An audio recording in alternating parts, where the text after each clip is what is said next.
thank you for letting me speak at this time. And right. So I guess not everyone here knows me. So my name is Jeff Egger. I did my PhD in Ottawa, and I'm now a postdoc in Edinburgh. And I'm afraid I'm a very, very sort of abstract kind of category theorist. And it was Martin. I was once at a talk where Martin Hyland said rhetorically, that's all very well in practice, but how does it work in theory? And, I'm afraid it's I guess I'm sort of that kind of a person, although I try to moderate this, but I have to say, so I first learned about dagger categories via Peter Selinger, and I have to sort of say, at the time that I first saw it, I was not overly impressed with this notion, but I've slowly become won over, and what for me was sort of the you know, where I switched over was when I realized that we could think of Hilb, of the category of Hilbert spaces, as an enriched dagger category. Of course, that's much more abstract, and so I like it better. Now, of course, when I say enriched dagger category, then I need to see the natural question first is enriched in what? And, well, in fact, there's sort of more than one correct answer here. So the sort of first choice that one might think of is the category of Banach spaces. But actually, I have sort of a second category that I'm very much interested in, which is called the category of operator spaces. And so operator spaces, I could easily spend an hour just talking about operator spaces. So obviously, I'm going to try to not do that. But the people who do operator space theory sort of claim that this concept gives you a notion of non-commutative functional analysis. So in the viewpoint of these people, Banach spaces, the category of Banach spaces somehow represents ordinary functional analysis. And the category of operator spaces represents, in a similar way, you know, that C-star algebras are non-commutative topology and W-star algebras are non-commutative measure theory, then they claim that this provides a non-commutative functional analysis, which is then, so I don't entirely know what all of the buzzwords mean, but they talk about quantum harmonic analysis and things like this. So. But now I need to specify, of course, enriched in a category, well, it's not enriched in a category, it has to be enriched in a monoidal category. And so I need to start specifying what the tensor products are that I'm enriching with respect to. And so in the classical case, you want to consider the sort of what's called the projective tensor product, which I have a funny symbol for.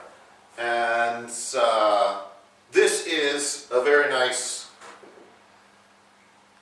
tensor product. It is both symmetric and closed. And so this gets you into the normal theory of, typically in enriched category theory, you're enriching over a symmetric monoidal closed category. But in fact, when you look at the definition of enriched category, you see that actually the symmetry, just for the definition of enriched category at least, you only really need a monoidal thing. And that's lucky because you see in operator spaces, there are several interesting, I should say actually, as an interesting historical note actually, Grothendieck started his career as a functional analyst. I think not everyone knows that. And in his PhD thesis, he actually describes a large number of tensor products on the category of Banach. I think it's 14 tensor products on the category of Banach spaces, of which 4 are symmetric. And similarly, in operator spaces, you can do a large number of tensor products. And the one that's sort of most going to interest me is called the Hagerup tensor product. And this is not symmetric, and it is not closed. So, and this is going to be a sort of a very relevant property. And when I say not symmetric, I don't mean that it's braided or that that there's some isomorphisms which just happen to fail to be natural or coherent. I mean really not symmetric. So in particular, it's sort of a celebrated fact that for every Hilbert space H, there exist operator spaces R and C, which have the property that if I do it one way round, if I do R Hagerup C, then what I get out are the trace class operators on H, whereas if I do it the other way around, I get the compact operators on H. And so this is really, I'm including infinite dimensional Hilbert spaces, so you see that in general those are quite different. But even for finite dimensional Hilbert spaces, I mean these these will not be isomorphic as, even if they're isomorphic as vector spaces. In the finite dimensional case, this will be all of the endomorphisms of H, but with different norms. And so I should say that this category of operator spaces, it has a forgetful functor to Banach spaces, which happens to have both a left and a right adjoint, which are called max and min. So the point is that you have an operator space is a Banach space plus more. You have extra structure on an operator space. So, Can you tell us what it is eventually? yeah, I hope so. But what I want to just sort of concentrate on for now is what the lack of symmetry means in terms of defining an enriched dagger category. You see, the reason that enriched category theory is normally done with respect to symmetric monoidal categories, or at least braided monoidal categories, is because you need them in order to define two things. One is the product of two enriched categories, and the other thing is the opposite. So having a non-symmetric tensor product, of course the definition of dagger category should refer to opposite. And so this seems a little bit surprising that here I'm going to be trying to define a dagger category relative to a monoidal category that isn't symmetric. And right, so the point is, so I should just quickly, I suppose, say something about enriched category. So if V is a monoidal category, let's say V tensor I.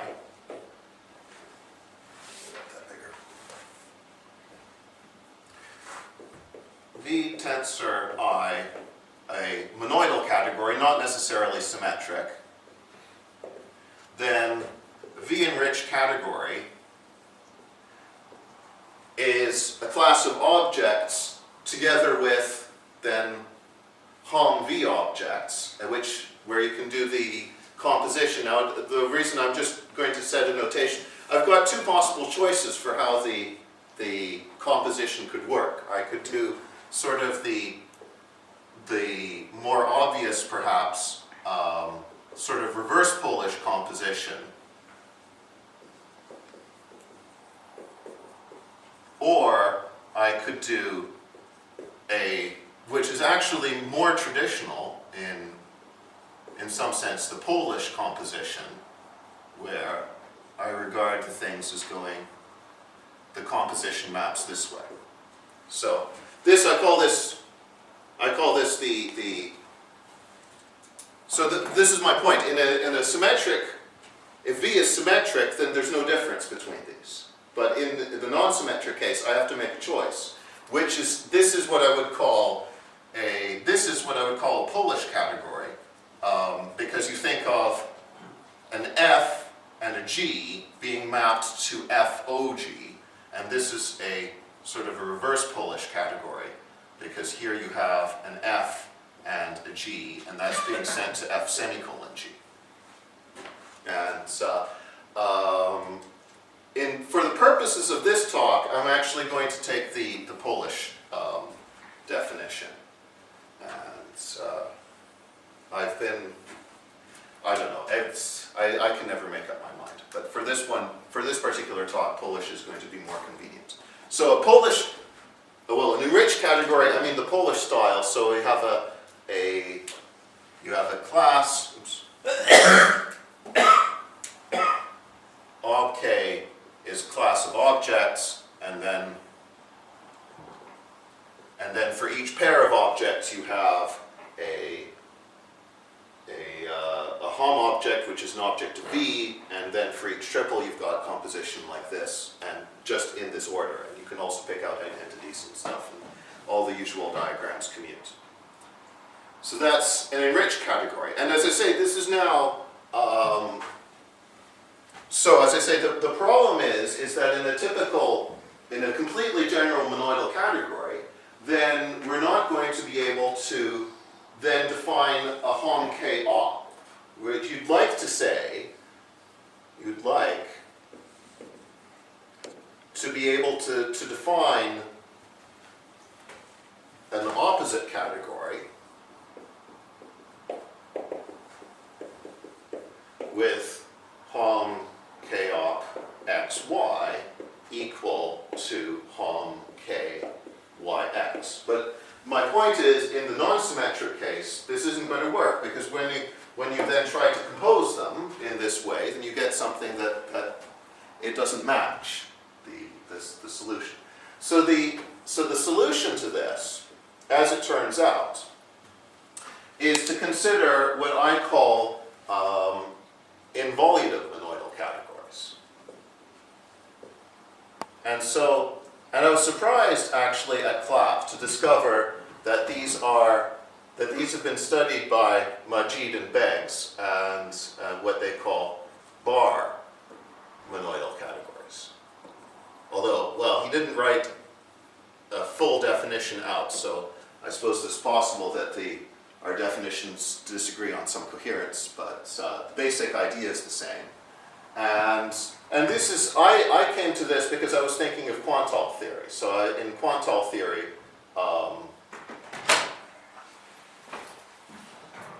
you often speak. So Izar, for example, was talking about involutive quantiles. And so the point is that here, I mean a monoidal category with a covariant involution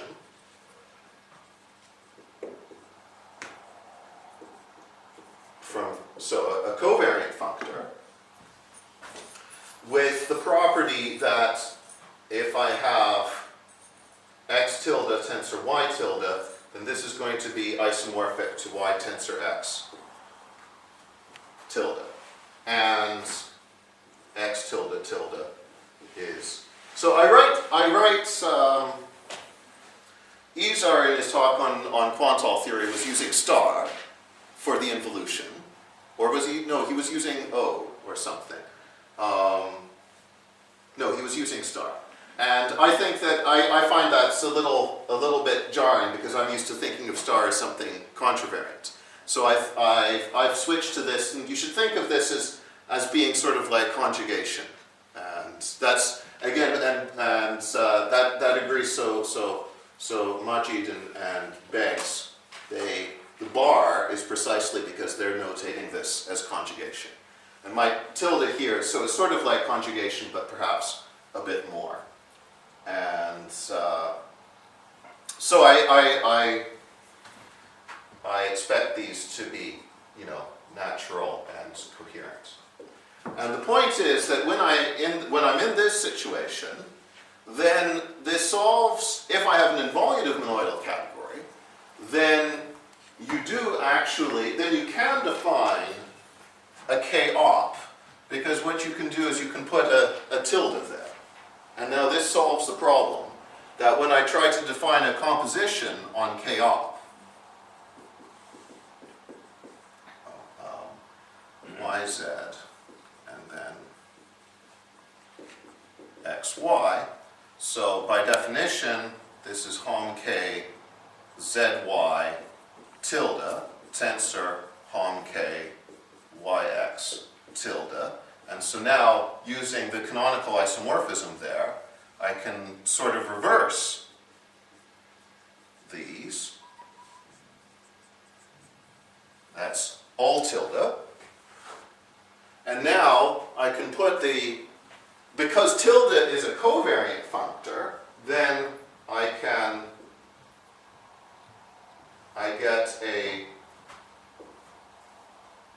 do the composition tilde, and so I get to here, which is, by definition, hom k-op xz.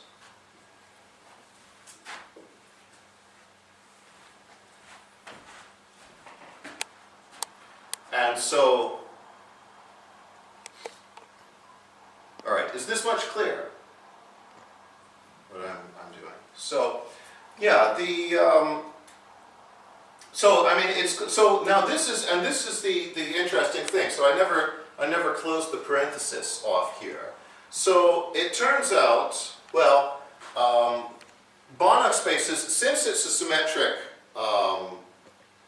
category, of course, I could choose the identity as the involution, but in fact I'm not. I'm going to take actual conjugation to be the involution.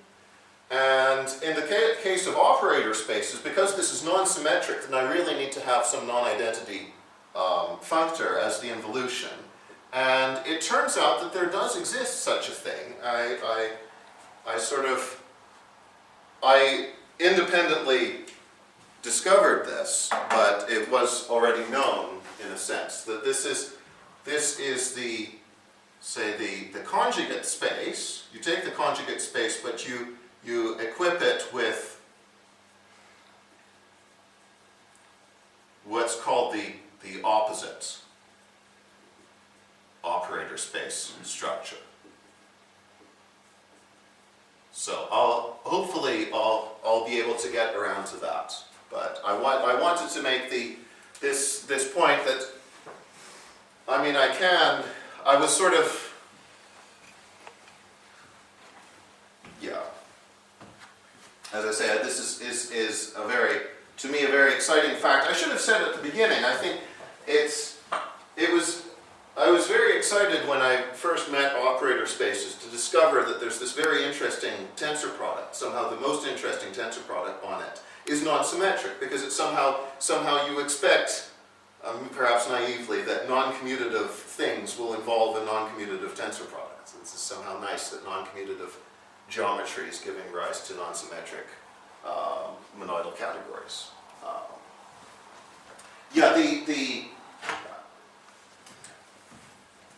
So it's first my contention that Hilbert, well, let's look at the sort of the ordinary one first, the Banach space case first.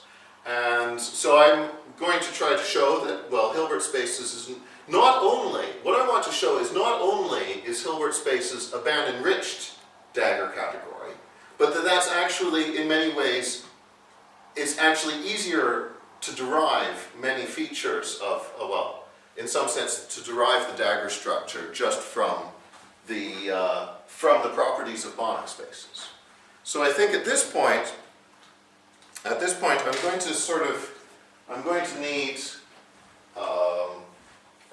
to assume that that people are a little bit familiar with Banach spaces. Or should I say a few words about, I mean, what's the feeling in the audience? Should I say a few words about what a Banach space is?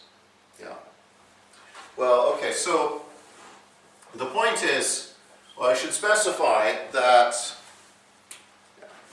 so Banach space is like, well, okay, I'd say what I'd say is this. When I was first year undergrad and we were doing linear algebra, then we were sort of taught, we were doing Euclidean geometry in some sense, and we were told there were three interesting things you could do to a vector, which is, there are three interesting operations on vectors. You have addition, you have scalar multiplication, and you have inner products. And so in some sense we were already talking about finite dimensional Hilbert spaces. But at a certain point in time, this inner product somehow disappeared. And then we were just talking about vector spaces and linear transformations. And I sort of, and the reason is because matrices somehow, I mean, of course you can take the space of n by m matrices and you can sort of stretch them out into n times m vectors, and so you can do inner products of matrices, but somehow that feels somehow artificial, and I mean, you would like in some sense the identity matrix to have norm 1, and if you do the sort of primitive thing, then you don't get norm 1, unless you divide by a constant, but then you sort of know that that's going to, again, that's somehow artificial, and when you move to infinite dimensions, of course, then that bites you on the ass, so, because you can no longer just divide by the square root of infinity. So, but as it turns out, there is a natural norm structure on a space of matrices. I wish they'd sort of told me this in first year undergrad, which is simply you define the magnitude of a matrix to be the supremum of the image of the lengths of well, let's write it out this way. So the point is that if you imagine a linear transformation as a transformation, if you have you have this unit ball in the Euclidean space, and you apply a linear transformation to it, and it deforms it. And then what you do, well, you have this sort of ellipsoid kind of thing, and well, you look at the longest axis in this ellipsoid, and that is actually a very useful notion of size of the linear transformation. And so this is sort of the real motivation for thinking about. I mean, when I was introduced to norm spaces, people talk the whole time about LP spaces, and I don't think that that's actually the right motivation for this. So I'll say, so a Banach space is a vector space together with a norm that satisfies the axioms you would expect. The point is the norm represents the distance between the vector and 0, and so you want something that's analogous to the triangle identity, and then that's that. And you have the norm of A is 0 if and only if A is 0, so then that's that. And and of course the norm of scalar multiple is going to be the magnitude of the scalar times the norm of A. And what makes, well, that's a norm space, and what makes a norm space a Banach space is that the metric induced by this norm is Cauchy complete. So, in finite dimensions you don't need to worry about this, but in infinite dimensions. And what this really says is that it allows you to do sums, well, infinite series whenever you like it. This is a very nice, so in particular, this implies that if I have some sequence of elements of this Banach space, and if these are such that the sum of their norms is finite, then there exists a sum. So this allows you, for example, to in many cases, for example, to do exponentials of vectors and things. So this is a series. This is an infinite series in the space, and its norm is going to be less than or equal to this thing. I think that's not the definition of Cauchy completeness, but I think that's a very useful way of thinking about it. It allows you to do infinite series when you want them. Now, okay, that's what a Banach space is.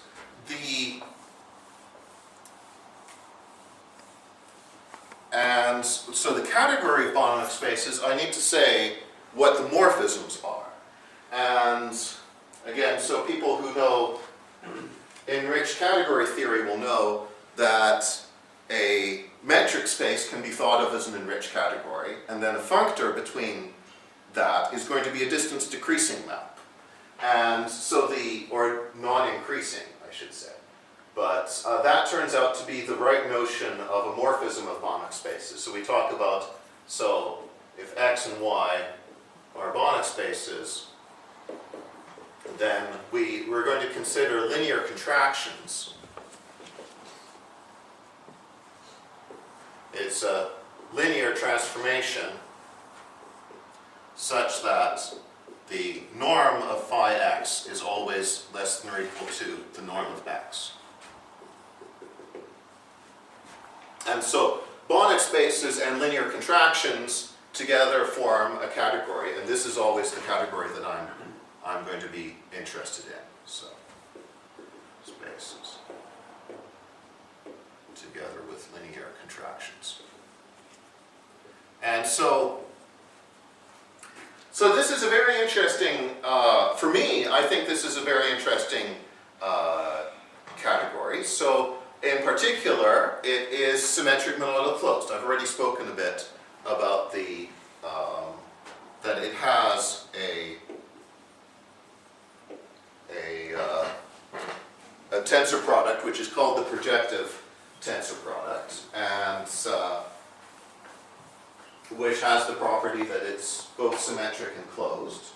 And the important thing to say is that the norm often,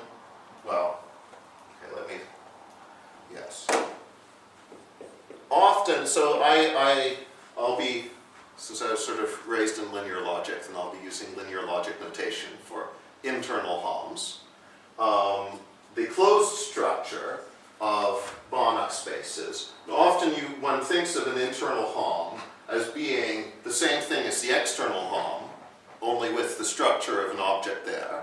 But that, in this case, that's never going to work, because clearly these linear contractions are not closed under scalar multiplication. So you're not going to get a Banach space that way. And as it turns out, the right thing to do is just simply to take the set of scalar multiples of linear contractions. So, which, as it turns out, is the same thing as the class of the set of continuous linear transformations. So, x to z.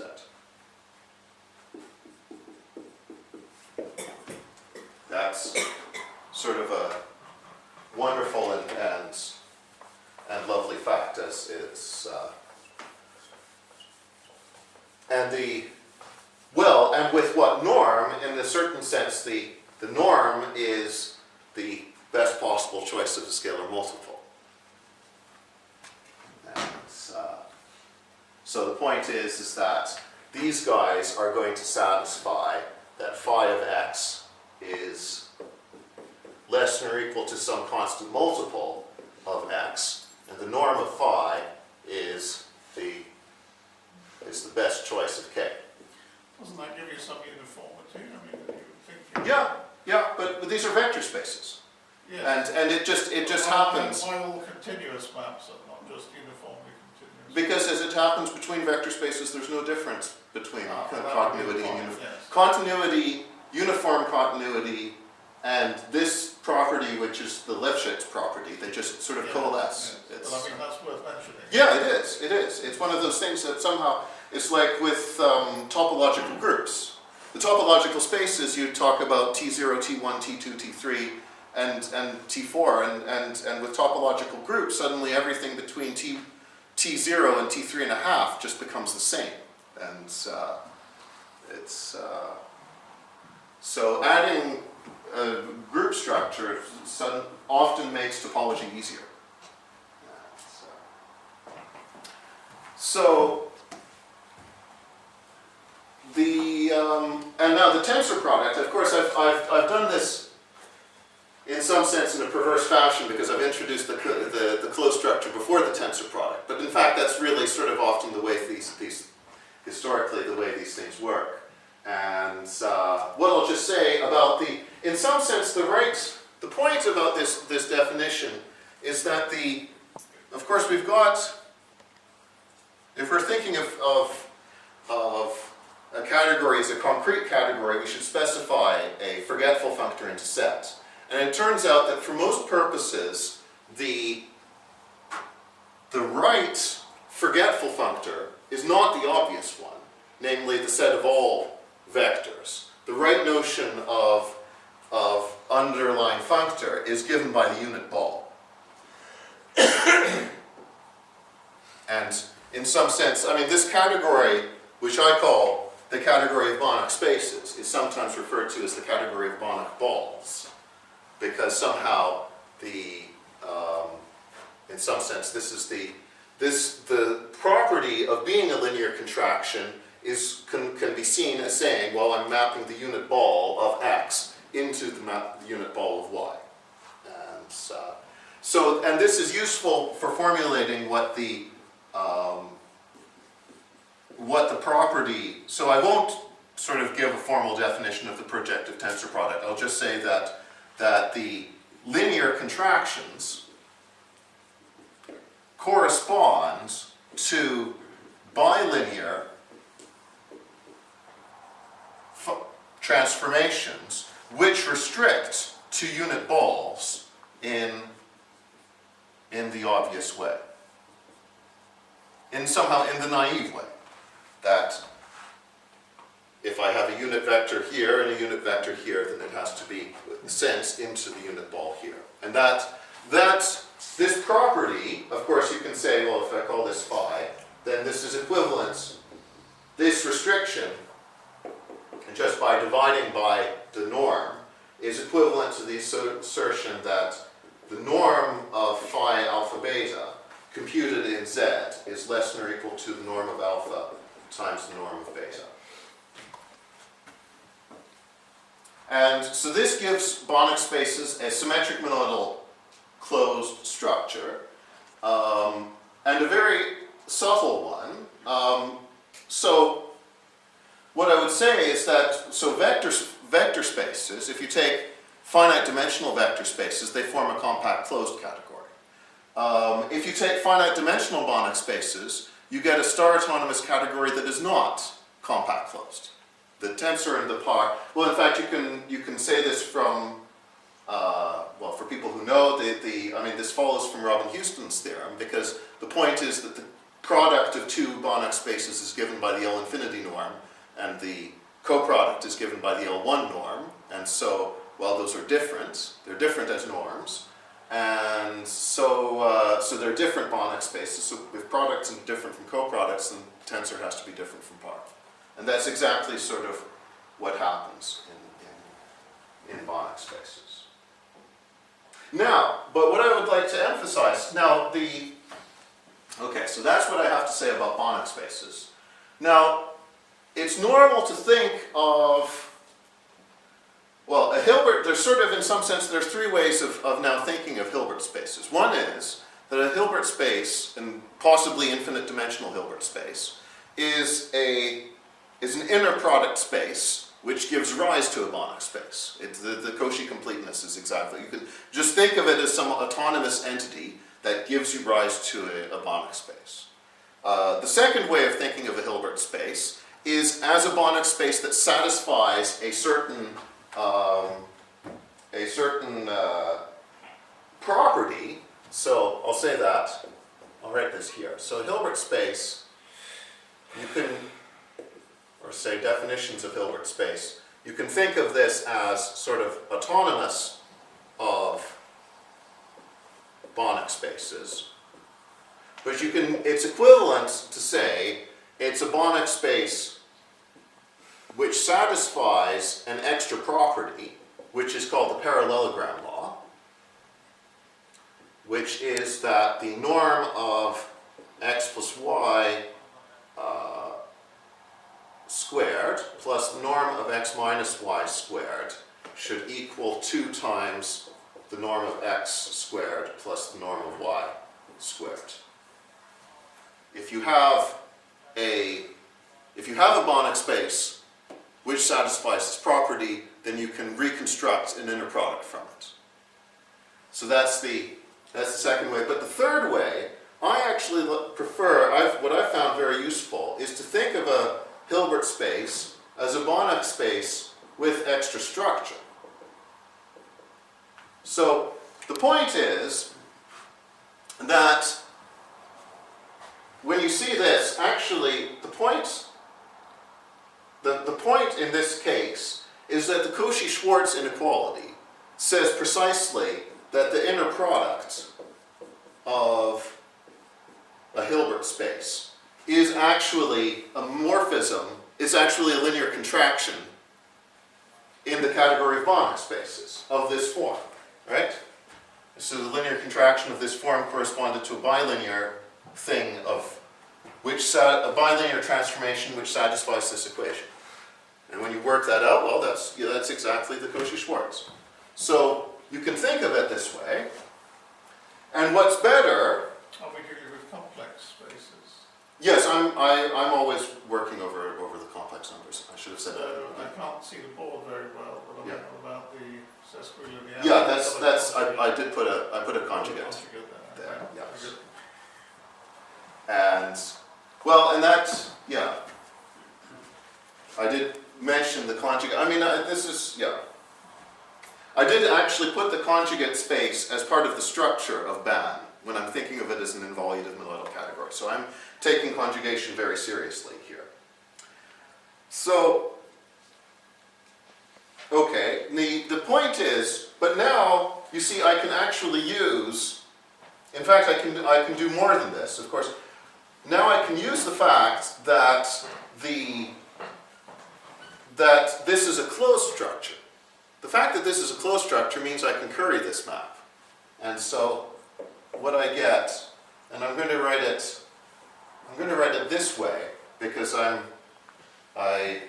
always in the back of my mind, I always have the possibility that I might be dealing with a non-symmetric tensor. So I find I always, so I should, the notation which is standard where I come from is, which is not universally standard, is that x lollipop blank means the right adjoint of x tensor blank, and blank populol y is the right adjoint of blank tensor y. So if I pop this h over, then it's going to be this populol thing. And so this is the dual space of h in the completely classical sense. And so having regarding this structure in here gives you this map here, and when you chase through all the properties of a Hilbert space, then you see that this is actually an isomorphism. So for example, the definiteness of the inner product implies that this is going to be injective, and it's the Riesz representation theorem is exactly equivalent to this assertion that this is surjective. And so what else do we need? A bijective linear contraction isn't necessarily invertible. I need to say that it's also norm-preserving, and it's norm-preserving just because that's how we define the norm on the Hilbert space. And so, yes, definition of norm on H actually gives us that this map is norm-preserving. So this is actually an isometric isomorphism, and this is sort of the key towards how I think of a Hilbert space. So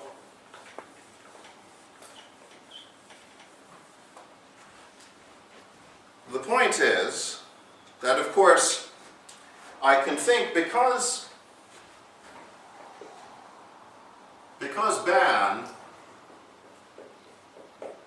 is symmetric monoidal closed, the closed bit means that I can think of ban as a ban-enriched category.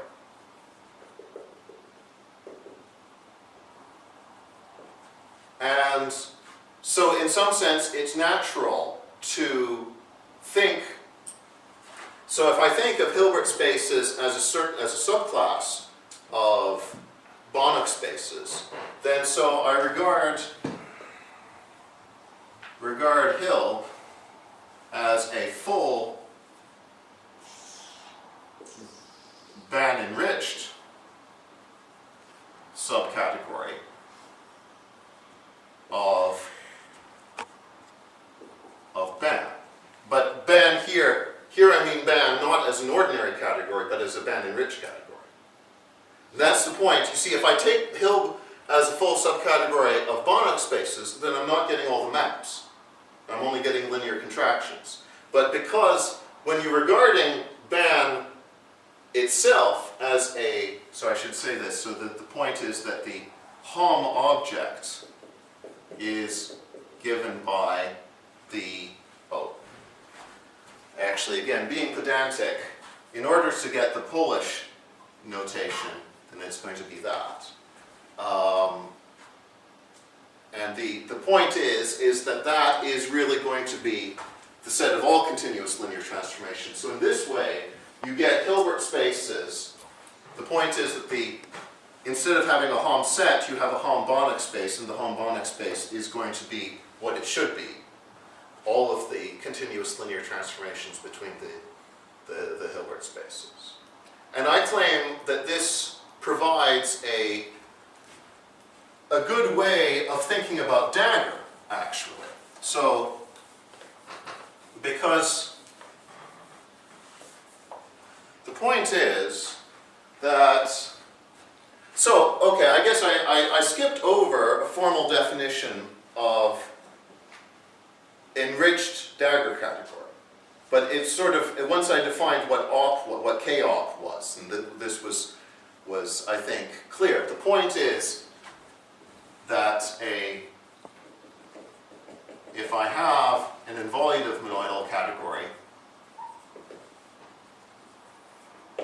then a V-enriched dagger category is going to have, the point is that it's going to be a K, and the dagger is going to go from Hom K xy to Hom K op xy, and the point is that is Hom y x tilde. And you're going to be using the tildes here.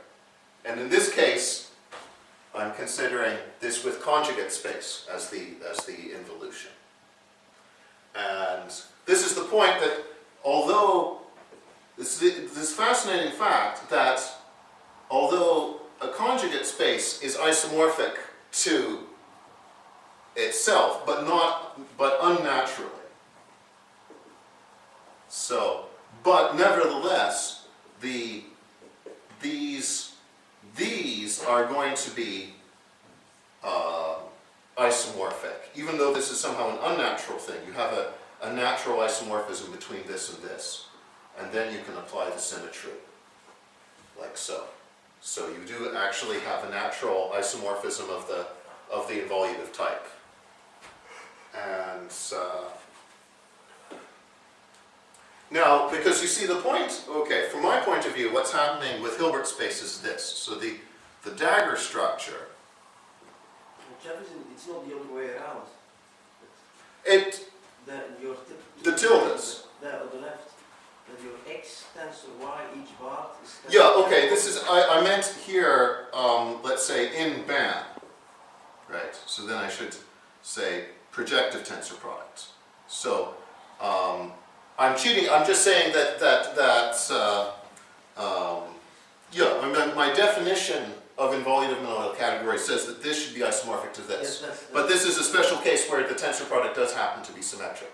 And so I was just saying, well, even though I have an unnatural isomorphism, it doesn't obstruct me from going from here to here. These are both conjugate spaces.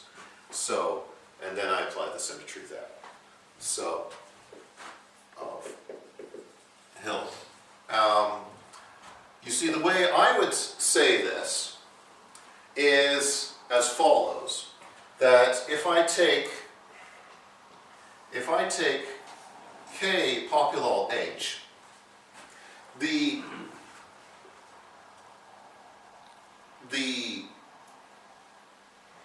point is this. The K populol H, this is computed in Banach spaces. And because Banach spaces is a normal monoidal closed category, then I have a contrapositive map with respect to the ordinary dual spaces. So I have, well, let me write it out in full. I have a composition map like this, which is, and remember, this is the dual space of H, and this is the dual space of K. And now the point is I can flip this, I can curry this, and so I get what I normally think of as the contrapositive map, like so. But now, because these are Hilbert spaces, I have canonical isomorphisms between the dual spaces and the conjugate spaces. And so I get, this is isomorphic to K conjugate lollipop H conjugate. But now, this is the interesting, then the good step, is that this, in any involutive, if you have an involutive monoidal closed, if you have an involutive monoidal category, generally if you have a non-symmetric monoidal category, you need to distinguish between left closed and right closed. But in the involutive case, allows you to subvert that. And you will have it as left closed if and only if it's right closed. Because, okay, by left closed I mean that I have the lollipops. So if I have a left closed involutive monoidal category, so then this is also right closed. In some sense, this is because you're having one involution rather than two. So, Yeah. Well, let me just make this point, and I'll come back to there. The point is that if I have something like this, being left closed means that I can transpose it like this, and what I want is I want to be able to transpose it this way. And so what I do is I simply, given such a map, I perform the involution, and then I say, well, that's the same thing as this. And then, now the y is on the left side, so I can use the left closed structure, like this. And now, I do a second involute. So, and now, the point is, because this is an involution, this is the same thing as x, and so this becomes my definition of populol. And the point is that, so in a completely arbitrary situation, that this is equivalent to saying that I have an isomorphism, that this involution which swaps the order of the tensor products also swaps the left and right internal hops. So when I apply that principle here, then what I get is H populol K conjugate. And now this is the point. You see, now this is my dagger. This is precisely, this purely sort of algebraic or categorical nonsense gives you exactly the thing that you want. This is my Hom KH, and this is Hom HK involute. And so I've got, and this is precisely the dagger.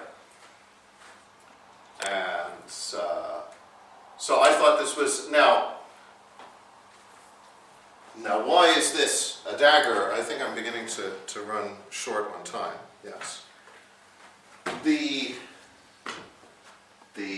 Why is this a dagger? There's many interesting things. What I'm actually in this talk, in some sense, I'm trying to promote this idea of involutive monoidal category, actually, as a very simple generalization of symmetric monoidal category that allows you to do many of the same things that you wanted to do, and which in some sense is just as powerful. And it does admit this formulation of sort of everything that I did here is sort of can be done in this abstract language of involutive monoidal categories. And I particularly want to emphasize there's a very simple lemma, in fact, which I sort of will leave as an exercise, which concerns the symmetry of an inner product. So the symmetry of an inner product I formulate in the language of, so the point is, in an arbitrary involutive, I would like to formulate a theory of Hilbert object in an arbitrary involutive monoidal category. And I've got some ingredients there. And the symmetry is interesting. So if I have, the symmetry works like this. If I do perform the involution of the inner product, then this, by the normal property of an involution, this is isomorphic to that, and of course the double involute is the same as just H, and so I've got the C here. And now the point is that I didn't include this in the definition of involutive monoidal category, but there is always going to be, in an involutive monoidal category, there's always going to be a canonical isomorphism from I conjugate, from the unit conjugate to the unit. And in the case of complex spaces, including Banach spaces and operator spaces, and that map is going to be just conjugation. And so this is the symmetry axiom, but it's also, there's an equivalent formulation in terms of the curves. And this is the sort of I think the very interesting thing. So this property actually proves, obviously, a Hilbert space is a reflexive Banach space. It's one which happens to be isomorphic to its double dual. And this, in fact, gives us somehow a very direct proof of it. Let me write it over here. That this axiom is equivalent to the statement that star H star is isomorphic. So I've got this, I've got H bar star, and I was going in this direction, so now I'm going to go in this direction. So that's this is the right star of that map. Again, I'm pedantically distinguishing left stars and right stars because I always have in the back of my mind that I could have a non-symmetric thing, and in the non-symmetric thing you really want to distinguish between the two duals. And the point is that, again, we have a canonical isomorphism like so, and we have, therefore we can apply, we have both, the point is that this map has both a star and a covariant involute, and these are equal. Well, in my definition I said they should be canonically isomorphic, but these are actually equal. And the point, so this is, well, let me give this a name. Let me call this, say, omega. And then this is going to be omega star, and this is going to be omega conjugate. And the point is that the commutativity of this diagram is equivalent to the commutativity of that diagram. It's something you can do just completely formally in the general theory of involutive monoidal categories. And now what this is telling you is that if omega is invertible, then all three of these are invertible, therefore this is invertible, so that's a reflexive space. And then that is what allows you to derive that this dagger operation that I've given here really is an involution. And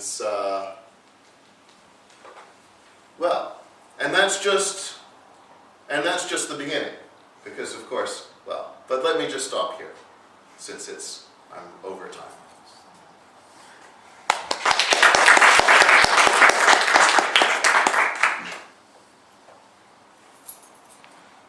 Your general definition of an involutive category didn't have anything in particular to do with Banach spaces, though, right? It's just an abstract. No, it is, and what I really have in mind are these operator spaces. So let me just say a couple words about operator spaces. The point is that I guess the theory of operator spaces started because people were interested in maps between C-star algebras, which were not necessarily star homomorphisms, but which were more than just linear contractions. So between linear contraction and star homomorphism, you've got things like completely positive maps and completely bounded maps, and you have a notion which is called a complete contraction, and sort of. There's something unnatural about saying, well, let's consider the category of commutative rings with maps that just preserve 0 and 1 and don't preserve addition and stuff. So this made people think, well, what is it really? What is the right underlying space of a C-star algebra that allows us to talk about completely positive maps and complete contractions? And I mean, basically you've got this class of maps in a sense. So you feel like you have a category, but what are the right objects for this category? And so in the case of completely positive maps, then they study things which are called operator systems. And in the case of complete contractions, you get operator spaces. And the relationship between operator spaces and operator systems is something I'd like to understand more. But the key thing is this, that if you take, say, the endomorphisms of a Hilbert space, or more generally, a sort of, let's take B of H, say, the standard thing. If you take a subspace of B of H, then you can regard the n by n matrices in X as sitting, in some sense, sitting inside the bounded operators on the direct sum of H, sort of n times. But this is the L2 sum, which is sort of, from my point of view, I mean, the L2 sum is something which is neither a product, it's not a product or a coproduct. And so this doesn't really satisfy any particular universal property. So the norm that comes out of here is sort of not, the point is this, that if you have this is norm space, and so you've got a subspace of this, then you can equip this with the norm from there. And now what I'm saying, but if you're given a particular realization of a Banach space as embedding into some B of H, then the n by n matrices have a particular realization in here, and so you can take the norm from here and restrict it back to there. And that's something which is sort of quite unexpected, that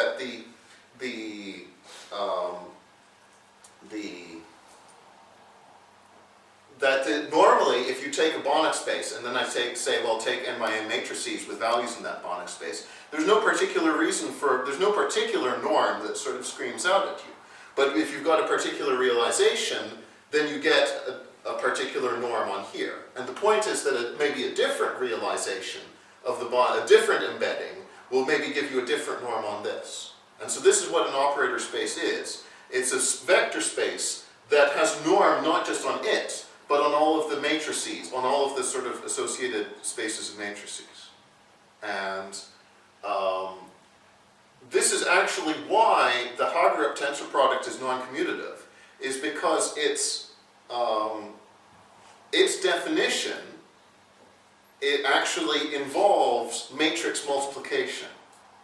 In the sense you're combining, well, that's another tangent. Let's steer clear of that. So if you switch your base field over a simple category like vect k, should be something similar? Yeah, I don't know. I mean, I've just been following sort of the things which are done, and I haven't seen any study like, well, okay. I mean, I've been mainly thinking about Banach spaces and operator spaces, so there everything is complex. But yeah, if you have basically, if you take as an example of an involutive monoidal category, if you take any involutive ring, let's take a ring with an involution, then the modules, I think the two-sided modules over that ring will form an involutive monoidal category. Because what you do in, say if you have, like if you were going to take vector spaces over the quaternions, but by vector space I mean something which is sort of a bivector space, something that has both a left action and a right action, then what you can do is you can define then, so say A is an H bimodule, then I define a conjugate. It has the same vectors. I mean, the underlying set of this is the same as A, but what I would do is I would define the action, say X is my quaternion, the action of X, the left action of X on A in a conjugate is going to be A, I compute the conjugate quaternion and then multiply it on the right and in the spirit of A, and then similarly the other way around. And that's going to give you so I don't know if that really answers your question. But Is that even a monoidal category? Because if you got a monoidal category, then the scalars also always need to be commutative, so they can't be quaternions. Oh,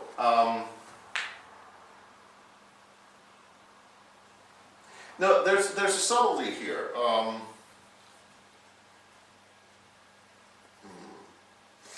Yeah, what if I take H as an H bimodule? What are the endo transformations of that? You might just get the reals. And then so that's, I mean, that's a good point. But I was just thinking in general. I mean, of course, the right way in some sense to think of this is just sitting inside the bi-category of all rings and bimodules, and there you have just, what I was just thinking was you have just, if you're thinking of a bimodule as a map from H to H, then sure you can compose it, so, with another one, and then that's sort of the tensor product that I mean. So, is anyone going to ask me about,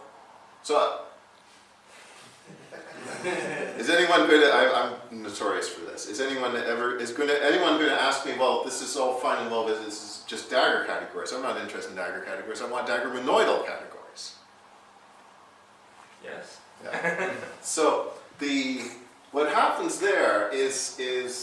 So in the case, to talk about a monoidal enriched category, then you need a tensor product on the monoidal, on the category of enriched categories. And what I said was that you needed a braiding in order to do that. Well, that's not entirely true.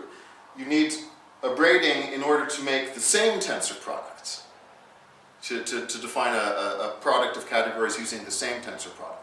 But what you can do is you can also look at other tensor products, and actually this is the right thing. If you're going to regard Hilb as,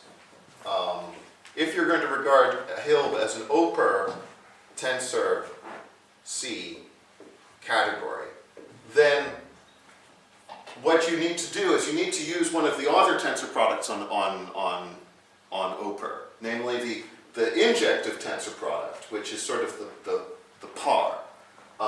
And then that sort of allows you to talk about tensor products of Hilbert spaces. And now how does the dagger interact with the tensor? And you know, you've got, on the one hand, you're using the involution of OPER, and then on the other hand, you're using this other tensor product, and I don't yet know what to say there, but I think this is sort of an interesting topic, and well, I hope to be able to say more at some point in the future. But this is I think is very interesting, talking about, you know, you've got, well, as I say, I'm hopeless, but I like the more tensor products, the merrier, so.